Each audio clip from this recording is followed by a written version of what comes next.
12 মার্চে। সো এই দ্বিতীয় শপথ এবং জুলাই সনদ এগুলার কি হবে, মানে তখন সংসদ শুরু হলে?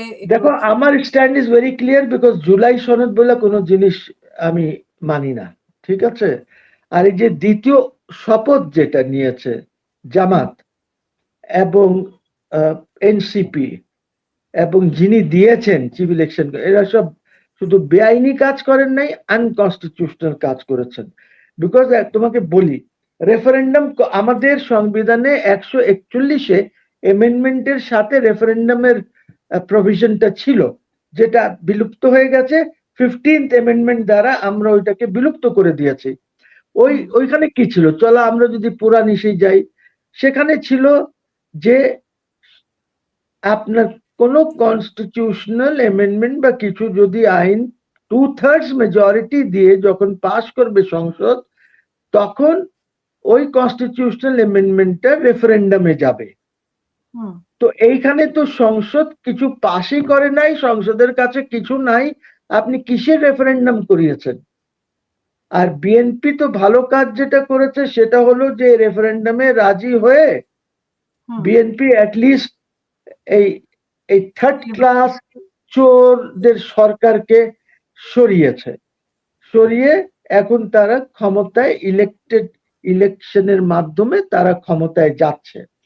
সো এই চোরটাকে হাঁটানো খুব ইম্পর্টেন্ট ছিল, দ্যাট ওয়াজ ভেরি ইম্পর্টেন্ট, যে দেশটাকে একটি সঠিক পথে নেয়। এটা ডিরেল হয়ে গেছে, দেশ টোটালি ডিরেল হয়ে গেছিল, এইটাকে আবার রেল লাইনে নিয়ে এসে আবার ট্রেনটা যেন চলতে পারে। এই জন্যই এখন আমরা আশাবাদী যে পলিটিক্যাল অ্যাক্টিভিটি সবে শুরু হবে।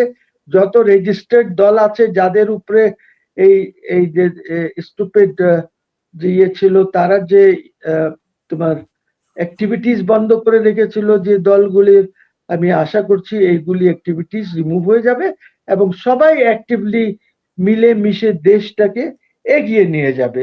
এই দেশটা এগিয়ে নেওয়া হচ্ছে সবচেয়ে ইম্পর্টেন্ট জিনিস। না, আপনি জুলাই সনদ মানেন না, ঠিক আছে, কিন্তু জুলাই সনদ বলে তো একটা জিনিস হয়েছে, তাও দীর্ঘ সময় ধরে একটা কমিশনের মাধ্যমে হয়েছে, এবং জুলাই যোদ্ধাদের আসলে এখানে একটা বিষয় আছে, আর পরিবর্তন সংস্কারের কথা বলা আছে। তো সেগুলো কি মানে এই যে এত মাস কাজ করলো কমিশন, তো এটা কি পুরো ভিত্তিহীন হয়ে যাবে কিনা? না না, আমি জুলাই অগস্ট মানি, আমি জুলাই অগস্ট মানি, কিন্তু এই যে ঐক্যমত কমিশন যে কাজটি করেছে এইটা মানি না। তার কাছে ওদের কোনো এখতিয়ার নাই এগুলি করা, ওরা দেশে অনৈক্য করেছে। ঐক্য কমিশনের কাজ এটা না, তারা অনৈক্য করেছে। আর ওই বেটা কে রিয়াজ? সে কি, সে কে যে সে ইলিনয় থেকে আইসা আমাদেরকে শিক্ষা দেবে, বা সব বিদেশিদেরকে আইনা ইউনুস ধ্বংস করেছে সবকিছু? এই কারণে একটাও রিফর্ম হয়েছে? একটা ফাইন্যান্সিয়াল রিফর্ম হয়েছে, ব্যাংকিং রিফর্ম হয়েছে? তোমার যারা এই যে ব্যবসায়ী, এক মুহূর্তের জন্য বসেছে ব্যবসায়ীদের সাথে? তা তো না। তাহলে কেমনে রিফর্মস করবে? যে ব্যবসা করে সে জানে যে তার কোথায় কোথায় সমস্যা হচ্ছে, সে তোমাকে আইডিয়া দেবে রিফর্মস কিভাবে হবে।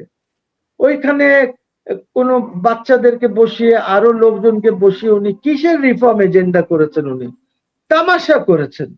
এই যে কোটি কোটি টাকা, এটা একটা তামাশা। প্রত্যেকদিন টিভিতে সবাই যাচ্ছে, আইসা টিভিতে বক্তব্য রাখছে, সলিড খানা পিনা চলছে সেখানে বাইরের থেকে এনে, একদম people were going for lunches and dinners and sandwiches.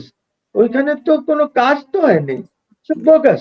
Ali Riaz is মানে ডিগ্রি আছে, অশিক্ষিত, ওকে তো ইমিডিয়েটলি চাকরিচ্যুত করা উচিত ইলিনয় থেকে, ওই যে ইউনিভার্সিটিতে আছে, because he knows nothing. Similarly ওই যে ইমিগ্রেশন আছে, এইটাও ক্যান্সেল করা উচিত ট্রাম্পকে। ট্রাম্প একটা ইমিগ্রেশন পলিসি দিয়ে চলতেছে না, আইসরে ধইরা ওরে বাংলাদেশে পাঠিয়ে দেওয়া উচিত, যেন তার বিরুদ্ধে আমরা পদক্ষেপ গ্রহণ করতে পারি। একটা থার্ড ক্লাস কোথাকার একটা কনস্পিরেটর।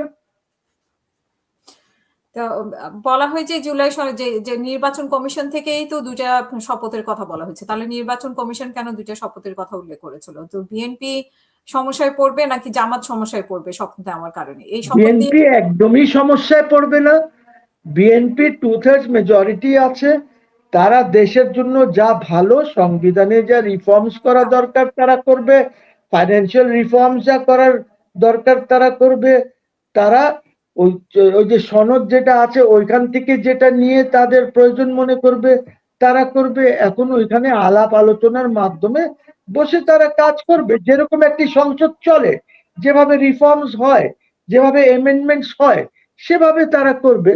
হয়তো বিএনপি ইজ অলরেডি প্রিপেয়ার্ড, তাদের কাছে হয়তো থাকতে পারে রিফর্মস গুলি করা, ওরা হয়তো নিজেরাই বসে জিনিসগুলি ঠিক করেছেন যে ফাইন্যান্সের কি রিফর্মস হবে, এডুকেশনে কি রিফর্মস হবে, হেলথে কি রিফর্মস হবে, তোমার স্টক মার্কেটে কি করবেন, হয়তো ওনারা ঠিক করে রেখেছেন, ওনারা করবেন, কিন্তু আর্লি ইয়ার্স এর রিফর্ম হবে না।